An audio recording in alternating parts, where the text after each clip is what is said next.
पाठ 15 एक शिक्षक की डायरी। दिनांक 26 नवंबर सन 2005। स्कूल में आज मेरा पहला दिन था। बच्चे उचक उचक कर देख रहे थे। प्रिंसिपल मुझे कक्षाओं में ले गए।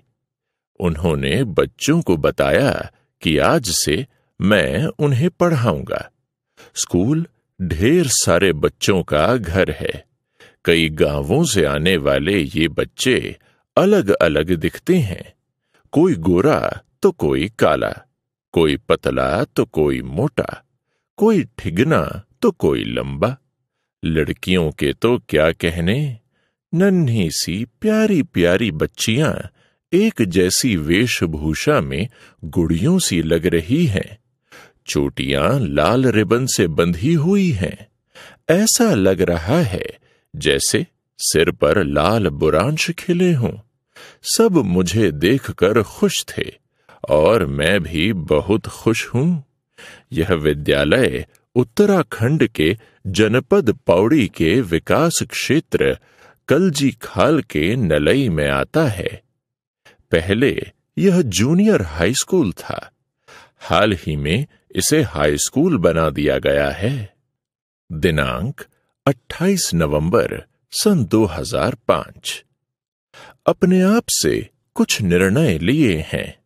एक तो कोशिश करनी है कि बच्चों पर हाथ नहीं उठाना है। किसी भी प्रकार का शारीरिक दंड नहीं देना है। यह भी प्रयास रहेगा कि कक्षा कक्ष में बच्चों से ऐसी बात नहीं कहनी है कि उन्हें अपमान सा कुछ लगे। उनमें मेरी बात का असर हो, उसके लिए वह भयभीत रहें, ऐसा भी नहीं होना चाहिए। कुछ ऐसा तरीका खोजना होगा कि वे आज्ञा का उल्लंघन न करें।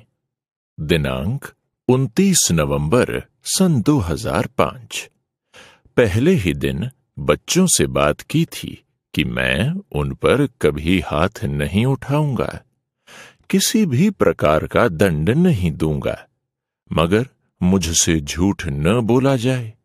दूसरा, जो काम कहा जाए उसका तुरंत पालन हो। मेरा बताया हुआ काम कल पर टाला न जाए, बस मुझे और कुछ नहीं चाहिए। मैं बच्चों के चेहरे देख रहा था। वे सिर झुकाए बैठे रहे। यहां के बच्चे गुरुजी की आंखों में नहीं देखते। बड़ा अटपटा सा लगा। बस चुपचाप सुनते रहेंगे, पर नजरें नहीं मिलाएंगे। चोरी से कभी सिर उठा लिया तो अलग बात है, नहीं तो पूरे समय वे सिर झुकाए रहते हैं। दिनांक 30 नवंबर सन 2005। यहां के बच्चे विशुद्ध रूप से ग्रामीण जीवन में ढले हैं। घर में काम बहुत होता है। पारिवारिक स्थिति भी सभी बच्चों की एक जैसी नहीं है। कुल मिलाकर कुछ बच्चे ही हैं जो पढ़ाई का महत्व जानते हैं। मैं भाषा में और रावत जी सामान्य में हैं। हाई स्कूल के लिए हम दोनों ही हैं। सुना है कि एक शिक्षक और आने वाले हैं। फिर भी मजा आ रहा है। बच्चों के लिए मैं नई किस्म का प्राणी हूं। जूनियर में 5 शिक्षक हैं। वे सभी मुझे लेकर काफी उत्साहित हैं। बच्चों के बीच काम करने का काफी अनुभव है। वो सब यहां काम आ रहा है। पढ़ाई को उनके जीवन के साथ जोड़ने की कोशिश कर रहा हूं। उन्हें भी अच्छा लग रहा है। दिनांक 2 दिसंबर सन 2005। एक लेखन कार्यशाला में चंडीगढ़ गया। 8 दिनों की कार्यशाला भी है। अभी चौथा दिन ही था। प्रिंसिपल साहब का फोन आ गया। कहने लगे कि बच्चे पूछ रहे हैं कि चमोली सर कब आएंगे। यह सुनकर अच्छा लगा। वापस लौटा तो अन्य शिक्षकों ने शिकायत की कि बच्चे शोर करते हैं। मैं क्या कहूं, शोर करना तो बच्चों का काम है। उन्हें व्यस्त रखना हमारा काम है। क्या हम बच्चों को विद्यालय के पूरे समय बांध कर रखते हैं? फिर बांधना भी तो अच्छा नहीं। क्या बच्चे ढोर हैं जो उन्हें बांधा जाए? दिनांक 7 जनवरी सन 2006। मैं पढ़ रहा था। बच्चे कुछ छिपा रहे थे। मैंने कॉपी किताबों की तलाशी ली। मैंने एक बालिका की किताब से रंगीन अखबार निकाला। उलट पलट कर देखा तो पंजाब केसरी था। अखबार में मेरी कविता नलई के पते के साथ छपी थी। बच्चे संकोचवश मुझे नहीं बता पाए। पूछा तो पता चला कि सब बच्चों ने वो कविता पढ़ ली है। कुछ ने अपनी कॉपी पर उतार ली है। हैरान था कि गांव में भी एक ऐसा अखबार जो स्थानीय नहीं है, उसे पढ़ा जाता है। लेखन आपको बहुत मशहूर करता है। बच्चों को अखबार में मेरी कविता, मेरा नाम और विद्यालय का नाम देखकर हैरानी हुई, जैसे बहुत बड़ा काम हुआ हो। विद्यालय में एक बालिका है। पोलियो की वजह से उसका एक पैर खराब है। बालिका बेहद भावुक है। लिखावट भी औरों से बहुत अच्छी है। जूनियर के बाद वो परसुंडा खाल पढ़ने नहीं गई। यही कारण है कि वो सभी बच्चों में बड़ी है। अब ये स्कूल हाई स्कूल हो गया है तो उसने यहां प्रवेश ले लिया है। वह पढ़ना चाहती है, मगर लगता है कि उसमें ये हीन भावना है कि वो कमजोर है।